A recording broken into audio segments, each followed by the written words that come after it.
창세기 2장 22절부터 24절 말씀입니다. 역시 오늘 나눠드린 순서지에 본문이 기록되어 있습니다. 여호와 하나님이 아담에게서 취하신 그 갈빗대로 여자를 만드시고 그를 아담에게로 이끌어오시니 아담이 이르되 이는 내 뼈 중에 뼈여 살 중에 살이라. 이것을 남자에게서 취하였은즉 여자라 부르리라 하니라. 이러므로 남자가 부모를 떠나 그의 아내와 합하여 둘이 한 몸을 이룰지로다. 아멘. 결혼 예식은 참 중요합니다. 하나님께서 허락하신 가정을 이루는 그런 예식이기 때문에 그렇습니다.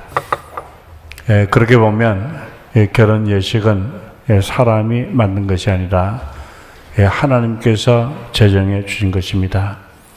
성경에 기중한 하나님께서 제정해 주신 예식이 있다면 하나는 결혼식이고 그리고 또 하나는 신약에 예수님이 자신의 몸을 가리켜서 이것은 내 몸이라, 또 흘릴 피를 가리켜서 이것은 내 피라, 떡과 포도를 향해서 그렇게 말씀하신 것, 성찬식을 교회 중요한 이식으로 허락하신 것입니다. 오늘 그 중에 하나 결혼 예식을 갖게 되는 것은 우리 모든 사람들이 가지는 가장 큰 하나님의 복 중에 우리에게 주시는 응답과 은혜 중에 하나라고 말씀드릴 수 있습니다. 오늘 두 사람이 하나님께서 허락하신 서로에 대한 사랑을 가지고 가정을 이루려고 서 있는데, 오늘 이 두 사람이 이룰 가정에 하나님께서 무궁무진하게 축복하시고 그리고 크신 은혜와 응답으로 함께 하시기를 먼저 주님의 이름으로 간절히 축원합니다.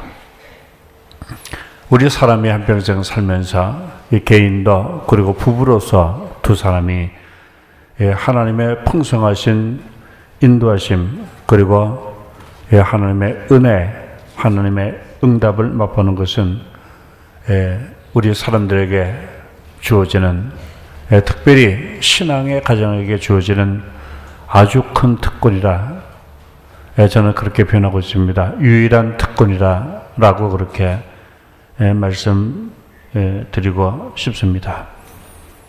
하나님께서 우리 사람들에게 의도하신 그런 하나님의 의도가 있고, 그리고 하나님의 아주 넓고 깊은 생각이 있습니다.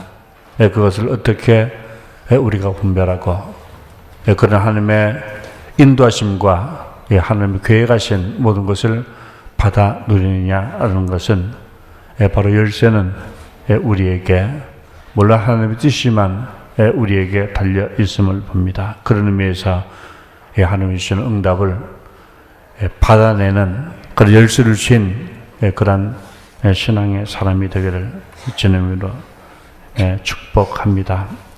문제는 그러한 특권을 우리가 가지고 있는데 그런 특권을 어떻게 다 받아 누릴 수 있느냐 하는 것입니다. 제가 본문을 중심으로 세 가지만 신랑 신부에게 말을 전해 주려고 합니다. 우선 첫 번째로 부부가 서로에 대한 책임을 다하는 것, 바로 이것이 우리가 누릴 수 있는 하나님부터 주어지는 모든 복과 응답을 받을 수 있는 그런 특권을 가지게 만드는 그런 일이다 하는 것입니다. 부부가 서로에 대해서 책임을 다하는 것. 신부에게도 물어볼 거고 그 신랑에게도 물을 겁니다. 신랑은 기억을 잘해야 돼. 총신대학 졸업할 때도 앞에서 좋은 성적으로 졸업했고, 신도원에서도 비교적 공부를 잘하고 있습니다.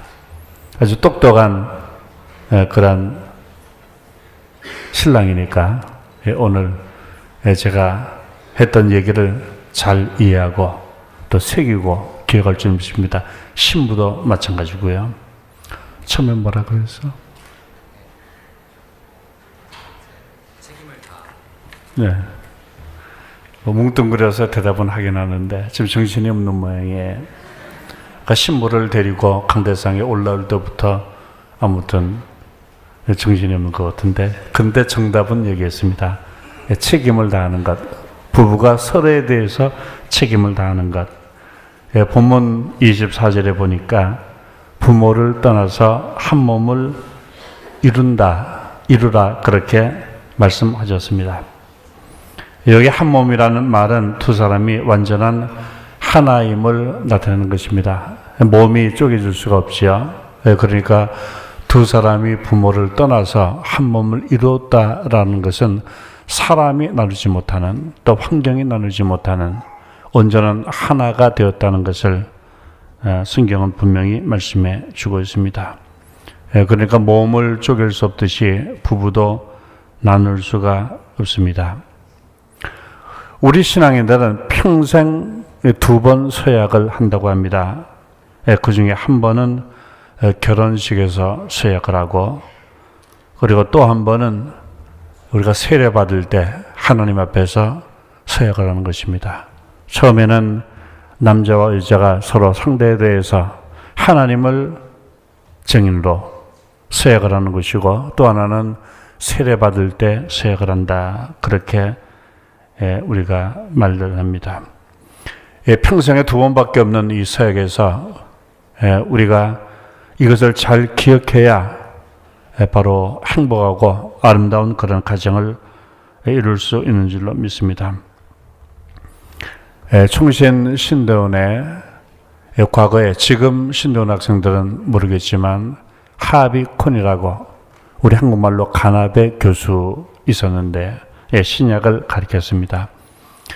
오랫동안 총신에서 강의를 하고 미국으로 돌아가서 웨스트민스터 신학교에서 다시 하나님 부르심 받을 때까지 강의를 했습니다. 그런데 한국에서 사역을 마치고 웨스트민스터로 돌아가셨는데 거기서 전립선 암에 걸렸어요. 그래서 상당히 고생을 많이 하셨는데 하나님이 부르시기 3주 전까지, 그러니까 2000년까지 신학교에서 강의를 했습니다. 그러면서 늘 매일 만나고 또 강의로 나누고 교제를 나누고 또 인사를 하는 그 학생들에게 늘 했던 말이, 나를 위해서 기도할 때는 내 전립선 암을 치료해 달라고 기도하지 말고 내가 하나님께 온전한 영광을 돌리는 그런 사람이 되게 해달라고 그렇게 기도를 좀 해달라. 기도 부탁입니다. 내가 완치가 돼서 생명을 더 연장하는 것 위해서 기도하지 말고 내 삶을 하나님의 영광을 위해서 살 수 있도록 끝까지 하나님의 영광을 위한 삶이 되도록 나를 위해서 기도해달라. 그렇게 늘 얘기하곤 했습니다. 그런데 고난이 다가올 때는 한꺼번에 다가오잖아요.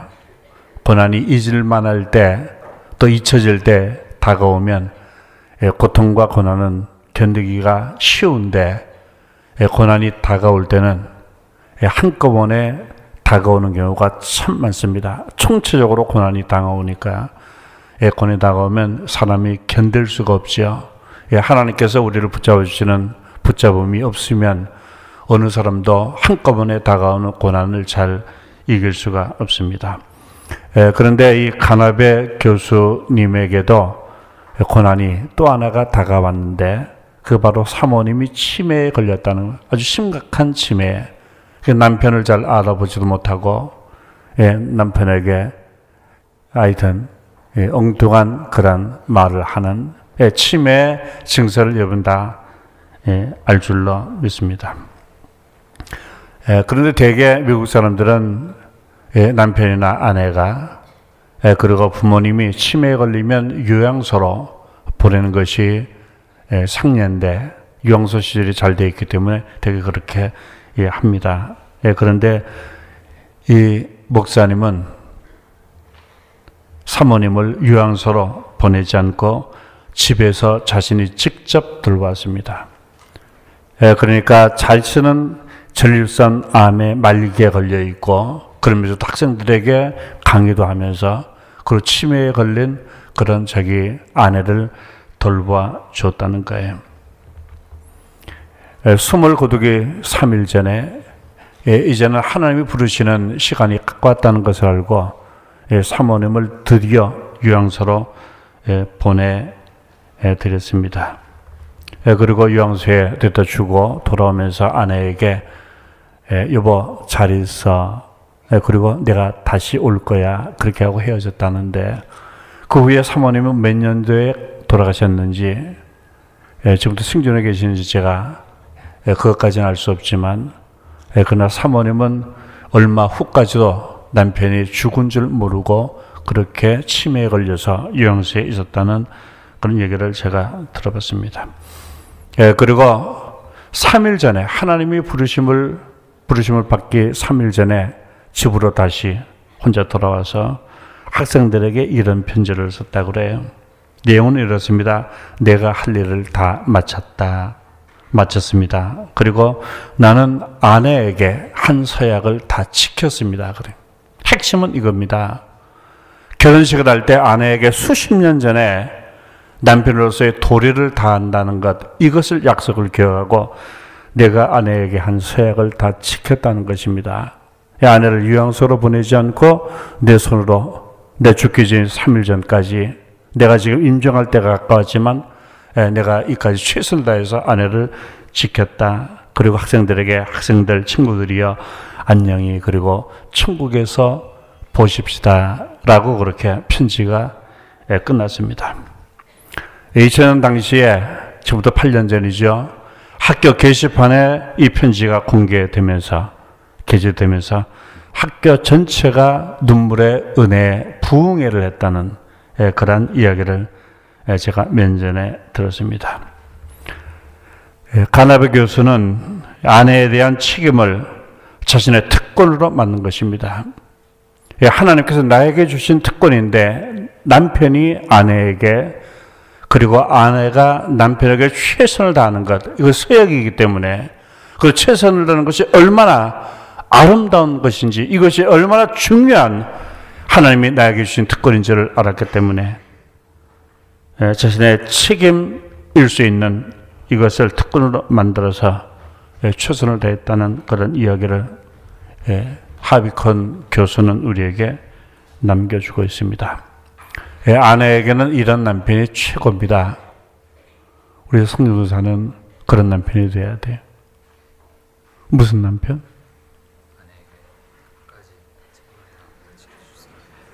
아내에게 끝까지 책임을 다하는, 마치 누구처럼?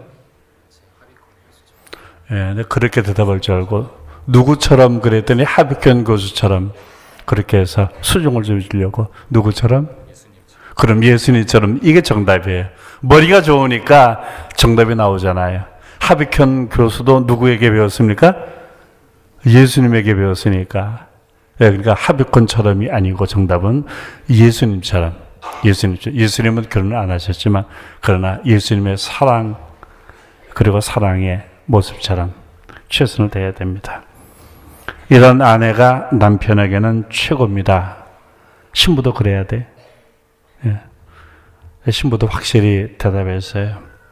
우리가 상대방을 정말 아끼고 보살피는 남편과 아내가 되는 것, 이것이 바로 부부가 가질 수 있는 특권, 가정이 가질 수 있는 특권을 다 누릴 수 있는 그런 복된 부부가 되고 가정을 이룰 수 있는 비결입니다. 하나님이 우리에게 주시는 특권을 다 누리기 위한 또 한 가지 책임이 있는데 그것은 부모에게 자식으로서의 책임을 다하는 것입니다. 부모는 다른 설명이 필요 없습니다. 부모는 그것이 어떤 모습이든 어떤 부모이든 상관이 없이 나를 세상에 만들어 놓으신, 나를 세상에 존재하게 만드신 그런 분입니다. 그것만 가지고도 부모는 존경받아야 됩니다. 그것만 해도 부모님은 자녀의 효도를 받을 수 있는 그런 이유가 되는 것입니다. 성경은 특별히 내 부모를 공경하라 그렇게 명령하고 있습니다. 출애굽기 20장과 에베소서 6장에 보면 모든 자녀들에게 말씀하시기를 너희는 자녀들은 부모를 공경하고 그리고 부모에게 효도해야 된다고 말하고 있습니다. 이 명령이 왜 중요합니까? 이 명령이 중요한 이유가 있습니다. 그 중에 첫 번째는 하나님이 직접 명령하셨기 때문에 아무리 그것이 필요하고 좋은 명령을 할지라도 사람이 명령했으면 사람은 진리가 아니기 때문에 그 명령에 대한 다른 해석이 가능합니다. 그러나 내 부모를 공경하라, 부모에게 효도를 다하라 라는 것은 우리가 반드시 지켜야 될, 모든 자녀들이 반드시 귀담아 들어야 될 명령이 되는 것입니다. 왜? 우리 전능하신 하나님께서 명령하셨기 때문에, 살아계신 하나님께서 모든 자녀들에게 명령하신 명령이기 때문에 그렇습니다. 육신의 아버지를 잘 섬기는 사람이 영의 아버지를 잘 섬긴다고 그렇게 성경은 말하고 있습니다. 둘은 분리되지 않습니다. 중요한 것은 하나님이 명령하셨기 때문에 이 명령은 반드시 지켜야 된다. 두 번째 이유는 이 세상에서 복을 받는 비결이기 때문에 그렇습니다. 에베소 6장 1절 이하에 보면 부모를 공경하면 이 땅에서 잘되고 장수하리라. 이것은 하나님의 약속입니다. 기복신앙에서 나오는 응답이 아니고 하나님께서 말씀하시고 하나님께서 모든 자녀들에게 주시는 약속의 말씀입니다. 너희가 부모를 공경하면, 부모에게 효도하면 이 땅에서 잘되고 장수하리라 말씀해 주셨습니다. 그래서 이것이 바로 하나님의 응답과 인도하심과 하나님의 보호하심과 지켜주심을 받는, 그리고 하나님께서 내 삶을 아름답게 만들어 주시는 그런 비결이기 때문에 부모에게 책임을 다하는 것은 바로 두 사람의 특권이라, 모든 자녀들이 가진 특권이라 그렇게 말할 수가 있습니다. 세 번째는 하나님께 책임을 다하는 것입니다. 이제 또 복습을 하고 지나가겠습니다. 첫 번째는 뭐라고 했지? 첫 번째는 부인에게 책임을 다하는 것입니다. 신랑이 서로에게 그러면 질문을 안 했는데 부인에게 책임을 다한다고 얘기했으니까 또 이쪽에 물어봐야죠. 첫 번째는 뭐라고 했어? 남편에게. 두 대답이 합하니까 온전한 서로에게 책임을 다하는 것. 두 번째는 책임은 뭐죠? 부모님께 잘하는 것. 양가 부모님께 잘하는 것. 세 번째는 하나님께 책임을 다하는 것입니다. 우리 신앙에는 아까도 서두에 말씀드렸지만 세례를 받을 때 또 한 번의 서약을 합니다. 그 서약의 내용은 이것입니다. 내가 앞으로 하나님께 영광을 돌리는 삶을 살겠다. 이것이 바로 신앙인의 서약입니다. 하나님께서 내 생명을 만들어 주셨고 나에게 또한 영원한 생명을 주셨고 그런 나를 인도하시는 하나님이기 때문에 내 생사복을 주관하시는 하나님, 내가 지금까지 산 것도 하나님의 은혜가 참 크다.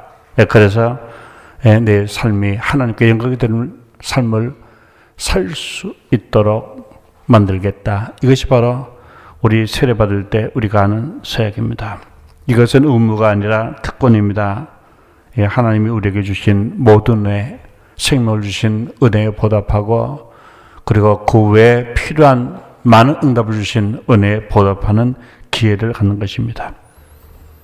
그러면 어떻게 우리가 하나님께 책임을 다할까요? 어떻게 우리가 하나님께 영광을 돌리는 삶을 살겠습니까?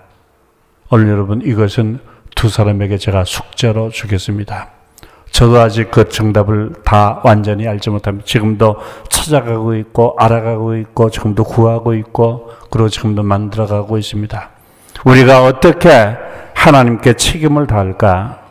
어떻게 하나님께 영광을 돌릴까? 이거 죽을 때까지 우리가 연구하고 묵상하고 분별하면서 우리가 해야 될, 찾아내야 될, 그래서 우리가 이행해야 될, 혹은 실천해야 될 우리의 사역이고 우리의 일입니다. 우리 두 사람 사이좋게 날마다 마주 앉아서 어떻게 하면 우리 하나님께 영혼을 삶을 살까?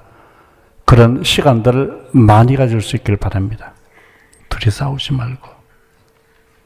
그 대신에 어떻게 하면 우리 부부가, 어떻게 하면 우리 자녀가, 어떻게 하면 우리 가정이 하나님께 영혼을 삶을 살까? 이것을 연구하고 묵상하고, 그래서 하나님께서 나에게 분별을 주시는 대로, 지혜를 얻는 대로 하나님께 영혼을 삶을 살기를 바랍니다. 특별히 신랑은 하나님의 사역을 감당해야 될 사역자로 지금 교육받고 있고, 또 목회자로 기도하고 있고 준비하고 있는 그런 하나님의 도구입니다. 앞으로 이 두 사람이 하나님께 크게 쓰임받는 때 하나님의 영광을 만방히 드러내는 많은 사람들이 이 두 사람을 통해, 특별히 사역을 통해 위를 얻고 새 힘을 얻고 또 생명을 얻고 또 하나님의 역사가 이루어지고 하나님 나라가 건설되는 그런 사역들이 두 사람을 통해서 나타나기를 주의 이름으로 간절히 축원합니다. 두 사람을 축복하기를 다시 한번 주님의 이름으로 축원합니다.